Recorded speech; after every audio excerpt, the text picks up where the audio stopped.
আমাকেও হয়তো অনেকে অনেক কথা বলবেন, কিন্তু আমি মনে করি যে এই আন্দোলনটার মূল নেতৃত্বে শিবিরকে অস্বীকার করা যাবে না।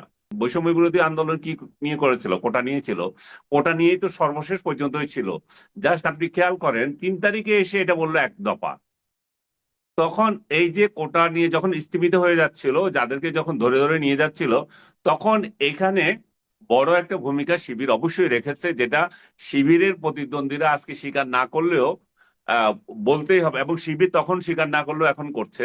এবং সত্যিকার অর্থে তারা একটা বড় ভূমিকা রেখেছিল, এবং এই ভূমিকার কারণেই এক দফার যে আন্দোলন সেটা বেগবান হয়েছিল। আমরা আমরা তো কেউ এক দফার আন্দোলন হবে সেটা তো ভাবিনি, আমরা সবাই তো ভেবেছি যে এটা ওটা আন্দোলনই ওটা হচ্ছে। বলি। রাইট, কিন্তু রাইট। 3 তারিখ এবং 5 তারিখ 2 দিনের মধ্যেই এটা দেখেন আপনি সফল হয়ে গেছে, কারণ ওই এমন একটা পর্যায়ে তারা তুলে এনেছে এটাকে। অবশ্যই এখানে বিএনপির ভূমিকা আছে, অবশ্যই এখানে জামাতের ভূমিকা তো অবশ্যই আছে। বিএনপিকেও আমরা অস্বীকার করছি না, তারাও দীর্ঘদিন ধরে আন্দোলন করেছে। কিন্তু নিঃসন্দেহে আমার এই বক্তব্যের সাথে অনেকে হয়তো দ্বিমত করবে, আমি নিজের তথ্য অনুযায়ী যেটা জেনেছি, জামাতের অনেক লোক মারাও গিয়েছে। যেগুলো মারা গিয়েছে, কিভাবে মারা গেছে, এগুলো অনেক কোয়েশ্চেন হতে পারে।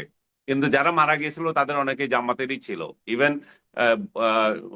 রংপুরে যে আবু সাইদ মারা গেল, তাকেও তো জামাত সরাসরি ক্লেম না করলো, তখনও তার পরিচয় জানা গেছে যে সে শিবির করত।